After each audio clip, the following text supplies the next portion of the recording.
La colère nous raidit. 35e jour de carême. Dans notre série Un carême pour booster ta foi. Nous terminons aujourd'hui la série sur les péchés capitaux avec le 7e de ces 7 péchés capitaux, la colère.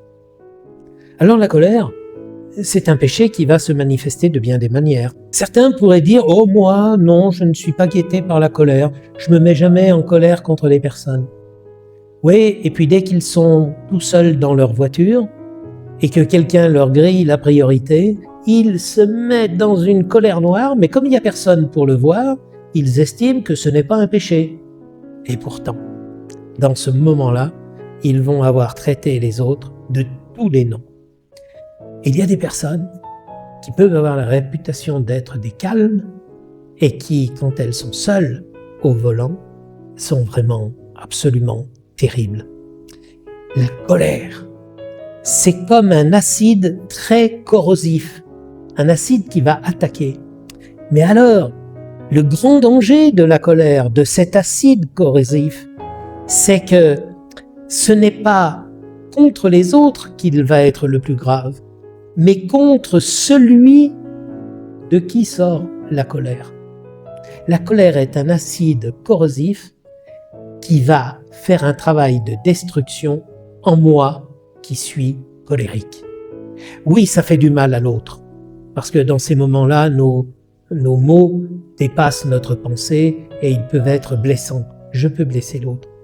Mais c'est surtout à moi que je fais le plus de mal. Et ce qui est terrible, c'est que souvent ce qui nous met en colère est assez futile. Alors qu'il pourrait y avoir de bonnes raisons de se mettre en colère.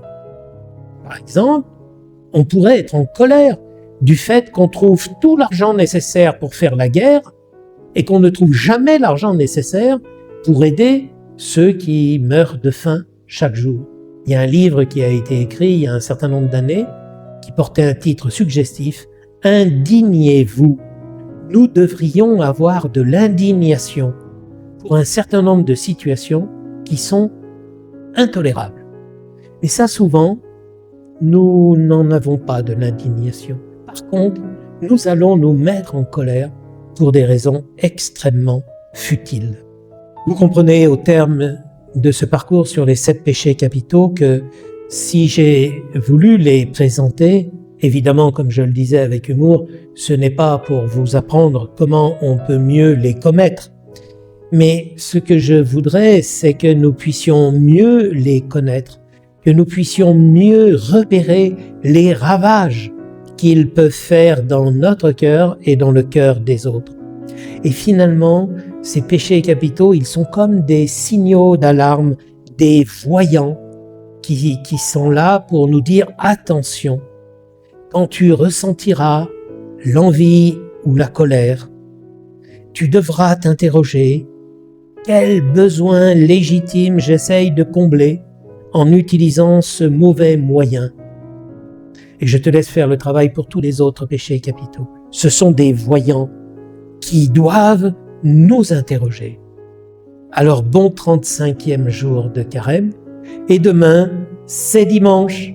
C'est un dimanche particulier, puisque ce sera le dimanche des rameaux, dans lequel nous allons faire mémoire de l'entrée solennelle de Jésus à Jérusalem.